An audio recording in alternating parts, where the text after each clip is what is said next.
বন্ধুরা, শ্রাবন্তী শ্রেয়সী ব্লগে ওয়েলকাম জানিয়ে আজকে ব্লগটা এখানেই শুরু করলাম। তা আজকে আমি রান্না করছি মশলা পানির। মশলা পানির রান্না করতে কি কি লাগছে সেটা আমার হাজব্যান্ড রান্না করেছে, তা আমি আমার হাজব্যান্ডকে দিচ্ছি, আপনারা শুনুন। মশলা পনির বানানোর জন্যে আমি এখানে 350 গ্রাম পনির নিয়েছি। এটাকে আমি ছোট ছোট টুকরো করে কেটে নেব।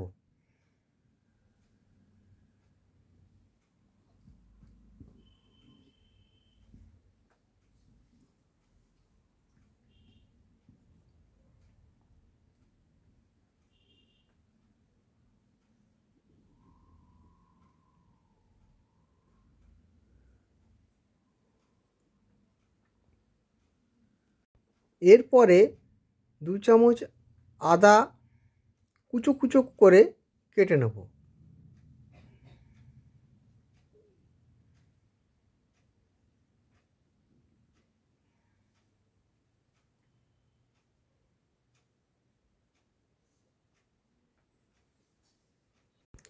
গ্রেভির জন্যে আমি 200 গ্রাম টমেটো বড় বড় টুকরো করে কেটে নেব।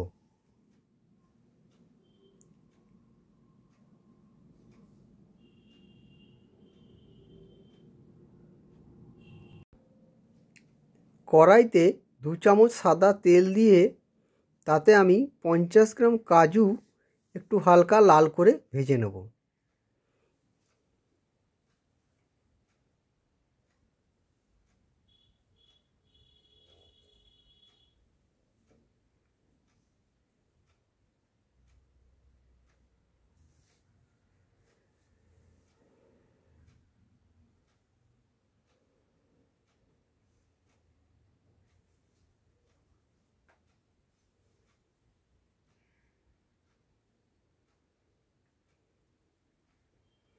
কাজুগুলো ভাজা হয়ে গেলে একটা প্লেটে তুলে নেব।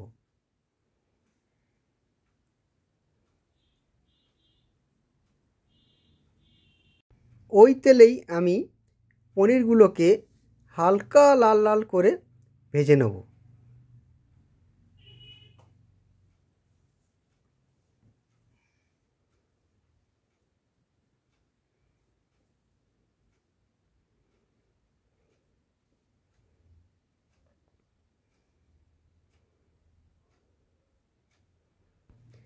পনিরগুলো ভাজা হয়ে গেলে আমি একটি পাত্রে নর্মাল ঠান্ডা জল দিয়ে তাতে ভিজিয়ে রাখবো, যাতে পনিরগুলো শক্ত না হয়।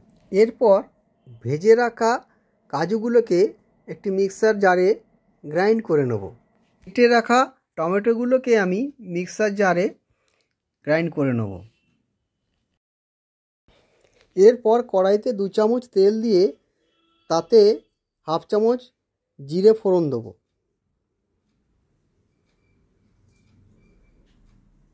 তারপর কেটে রাখা আদা কুচিগুলো দিয়ে দেবো।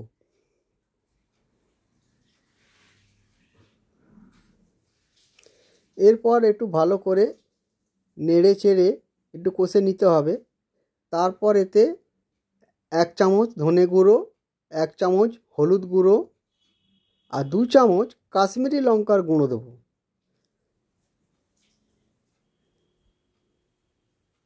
দিয়ে এরপর এটাকে ভালো করে কষতে হবে।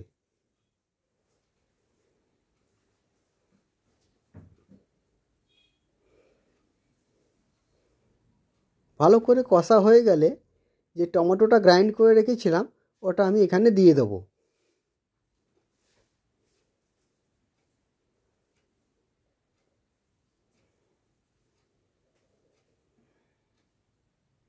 এরপর আমি 1 চামচ নুন দিয়ে দেবো। এরপর একটু ভালো করে কষতে হবে যতক্ষণ না এর থেকে তেল ছেড়ে দিচ্ছে।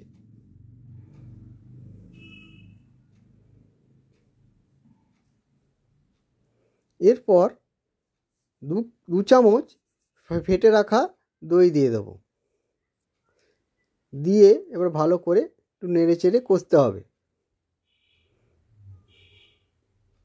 এখানে আমি মশলার জন্য পনির মশলা ইউজ করেছি এভারেস্টে।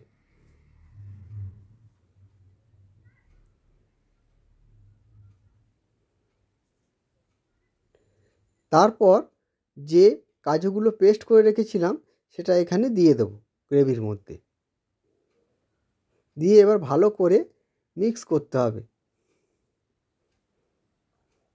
যাতে পুরোপুরি মিশে যায়। এরপর আমি 1 কাপ জল দিয়ে দেবো এটাকে সেমি গ্রেভি করার জন্যে।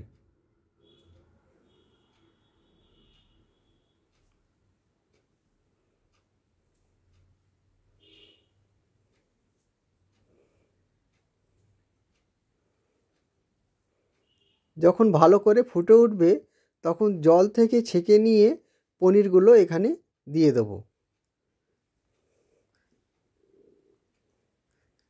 তবে পনিরগুলো খুব বেশিক্ষণ সিদ্ধ করবেন না, তাহলে এটি শক্ত হয়ে যাবে আর খেতেও ভালো লাগবে না।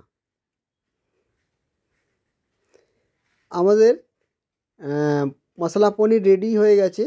এরপর আমি 2 চামচ কসুরি মেথি দিয়ে দিলাম, দিয়ে একটু ভালো করে নেড়ে নিলাম।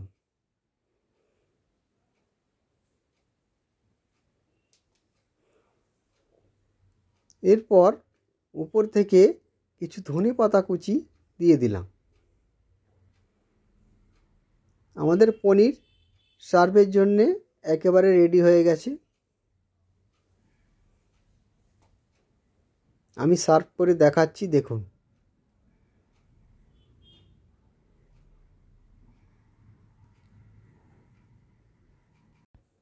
আমাদের মশলা পনির পুরো রেডি আছে আর ব্যাপক কালার এসছে।